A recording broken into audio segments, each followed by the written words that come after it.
Well, joining me now is the show's clinical psychologist, Professor Tanya Byron, along with Steve and Lisa, one of the couples who took part. I have to say right away, I can't believe that's the same woman. That is extraordinary, because that was you at the end. Yeah. And look at you now. Yeah. How much? 8 stone lighter. 8 stone? 8 stone lighter. Good grief, I mean, that's a person. Yeah, I tried giving someone a piggyback a couple of weeks ago. Couldn't do it. It's just exhausting. Amazing. And also, there's just a massive new study come from the University of Edinburgh, which is saying that lifestyle is actually more important than genes or upbringing when it comes to obesity. So your relationship, how you work together as a couple, can sustain unhealthy habits, and that's what we were really focusing on in the programmes. So is it the thing, because we all know that when you get married, you want to look your very, very best, especially the bride. It's the big day. So a lot of girls do go on a diet. And then I guess do they come off that and then feel more comfortable, feel that they don't have to try as hard, perhaps?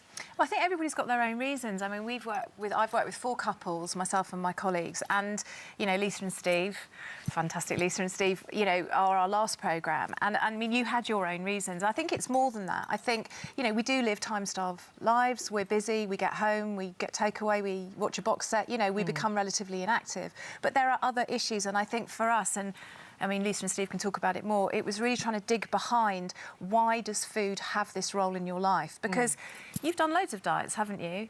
Done diets and failed. Yeah, so the question... They don't work diets, don't they? Not until you've got your head in the right place. Exactly. So it was really about trying to work out what's the relationship with food and what's driving the unhealthy behaviour. Because once you've kind of worked that out, as you can see, I mean, she's amazing. A changed woman. She's an amazing woman. So what happened? What sort of... A switch must have gone. Yeah, I think I knew what to do in terms of what to eat and how to exercise and that kind of thing. And it was about what was in my head and why I couldn't do it for myself initially. And so I think what I explored with Tanya was about the fear of failing, the fear of not being able to do it perfectly, kind of all of the time. And if I thought I wasn't going to be able to stick to a diet perfectly, then I wouldn't bother trying. And so you kind of failed before you start. Yeah, exactly. You've made yourself feel.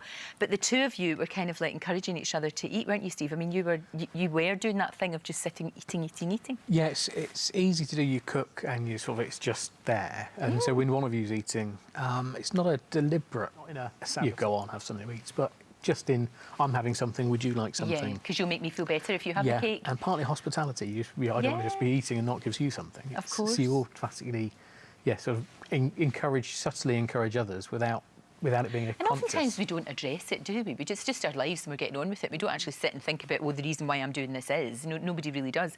But you have, and how has your life changed? Yeah, it's true.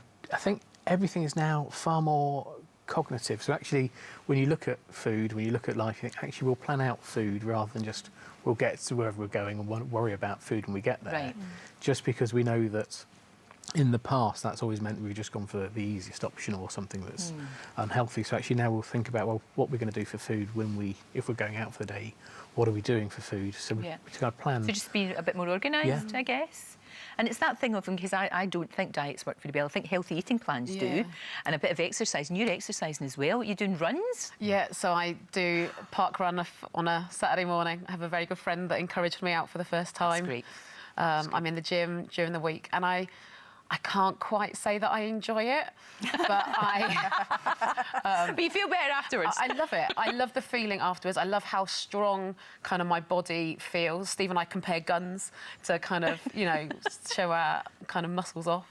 So I love how exercise feels, and that reflects then in food. I want food that is going to feed my body, that's going to kind of, repair my muscles when I've kind of hurt them, and it's going to, give me kind of energy. You feel better about yourself. That's what it's all about. It's a fascinating series, and it does show. I mean, obviously you two love each other very much. It's not that you're making each other, like you eat more and you eat more. It's a love thing, and it's very complex, and that's why I think it's absolutely fascinating. It's on tomorrow, 8 o'clock, BBC One. BBC One, 8 o'clock. Excellent, brilliant, and well done. Thank you. Well done, both of you. You look fantastic. Thank you very much.